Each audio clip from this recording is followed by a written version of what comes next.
My name is Michael Buttry. I'm the theologian in residence here at St. Clement's, and so they let me preach on occasion. I didn't know this until recently, but Moses is mentioned more in the New Testament than any other Old Testament figure. He's a big deal for several reasons, including his role in the Exodus, the paradigmatic story of when God brought God's people out of Egypt. For the next 5 Sundays, we're going to be looking at parts of Exodus, the book that tells this story. And to introduce this series, I thought I'd give some background before we look at today's passage. The book of Exodus begins with the Israelites in Egypt. Why are the Israelites in Egypt? Sometime earlier, there was a severe famine. Out of desperation, some ancient Hebrews came to Egypt to buy grain and ended up staying there. In other words, they were refugees fleeing hunger. And like many refugees forced to live in a strange land, the Israelites have made the best of their situation, growing from a tiny family to a robust tribe. Unfortunately, a new Pharaoh has come to power. He sees a political opportunity in stoking hatred of the Israelites. So he warns that the Israelites are multiplying too fast and they need to be dealt with. First, he conscripts the Israelites, forcing them to build public works. Then Pharaoh orders newborn Hebrew boys to be flung into the Nile River, hoping to wipe out their people.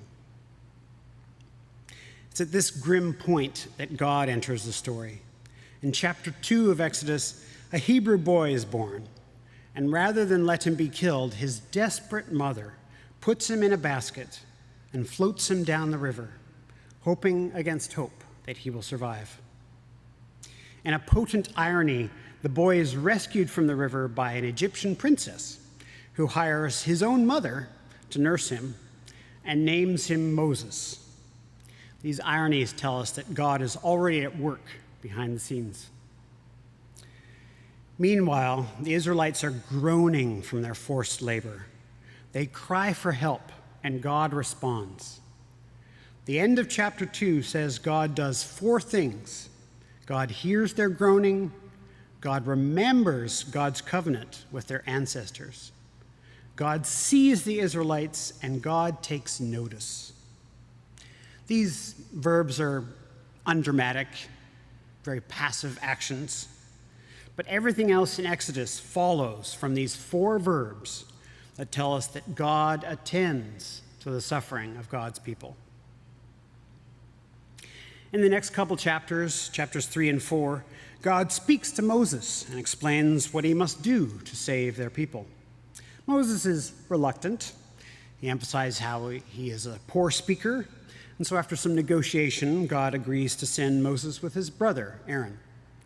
They then set to work, which brings us to our text for today. Chapter 5 begins with Moses and Aaron addressing Pharaoh. They get straight to the point. They say, "The God of the Hebrews has revealed himself to us. Let us go into the wilderness and sacrifice to the Lord our God." Then they add a warning at the end of verse 3. They say, "Let us go, or God will fall upon us with pestilence or the sword." This is a shrewd gambit on their part. God is not threatened to punish the Israelites in the least. But in an ancient context, it was well understood that deities could be vengeful if you did not give them sacrifices. Moses and Aaron take advantage of this common belief to pitch their plan to Pharaoh's self-interest. "Let us satisfy our God, or you'll lose your workers." Pharaoh does not care. Pharaoh does not care about the God of the Hebrews or Israelite religious obligations. What he cares about is the work. The work must go on, or as he puts it, get to your labors. In fact, you can almost see the spiteful expression on Pharaoh's face. He says, "The people shall no longer bricks. They will have to go and gather straw for themselves, yet make the same quota of bricks as before. By royal decree, Pharaoh responds to Moses and Aaron's request by doubling the workload for the Israelites. The task of implementing Pharaoh's cruel instructions falls to the taskmasters and the supervisors. These are similar words, but they represent two different groups. The taskmasters are higher up in the hierarchy. They're the Egyptian oppressors.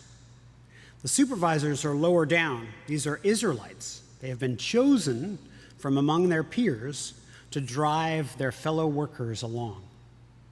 We can see the difference in verse 14.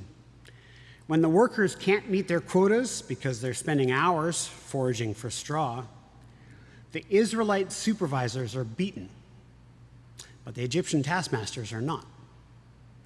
In other words, upper management bears no responsibility for failure in this system.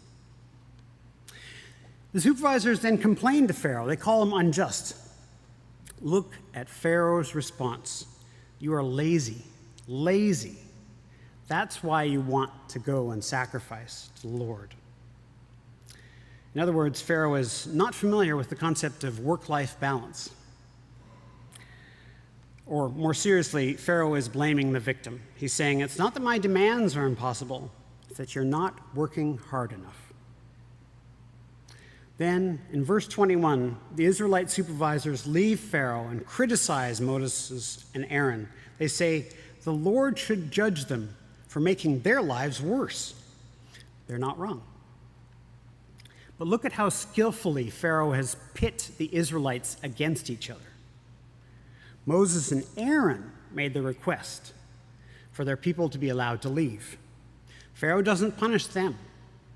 Instead, Pharaoh punishes the workers who don't appear to have been consulted on Moses' plan. For natural reasons, they resent Moses and Aaron. Thus, the Israelites are divided so that Pharaoh can continue to oppress them, a classic strategy. Finally, in verse 22, Moses blames God, asking, why have you mistreated your people?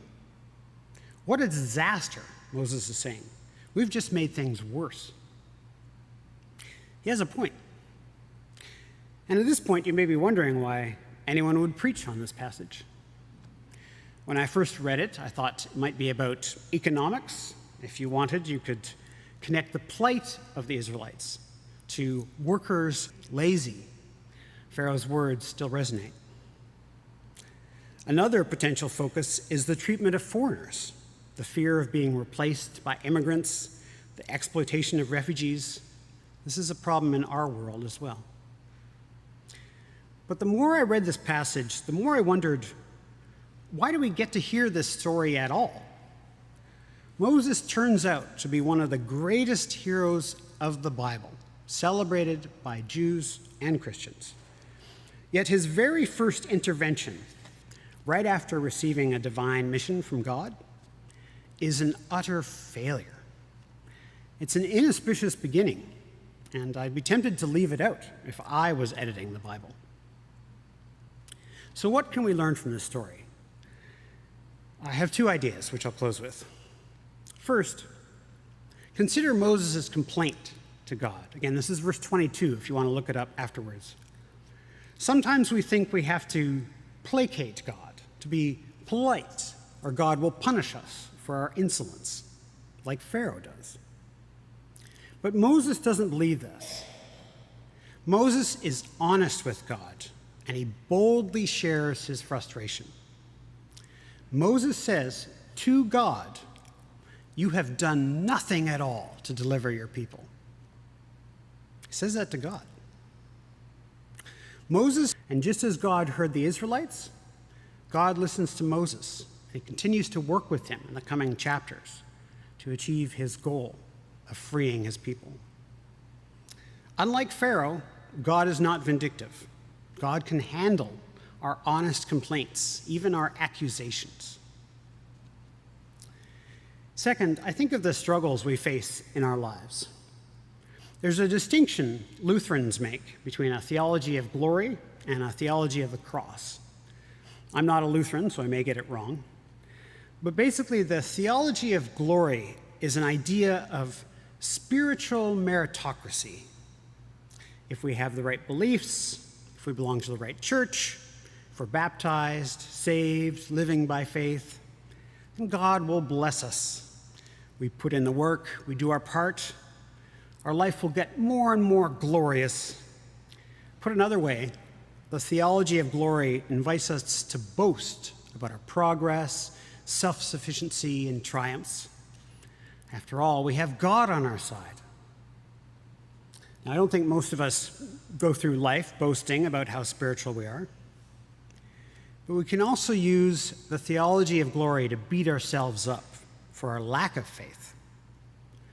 When we read about heroes of the Bible like Moses, or hear stories of super spiritual people, or meet religious leaders today, it can be tempting to focus on their glorious deeds or powerful prayers or eloquent words and think, wow, that's what faith looks like. If I had faith like that, I would be a hero. A theology of the cross rejects that, both the pride and the comparisons with others. A theology of the cross focuses on how God is revealed through an apparent failure, the crucifixion and death of Jesus. A theology of the cross wonders at how the love of God appears amidst suffering and desolation. A theology of the cross wonders at how Jesus himself could say, God, why have you forsaken me? Or Moses could say, why did you ever send me? A theology of the cross invites us to consider a God who hears us, remembers us, and saves us when we are weak, not when we are strong.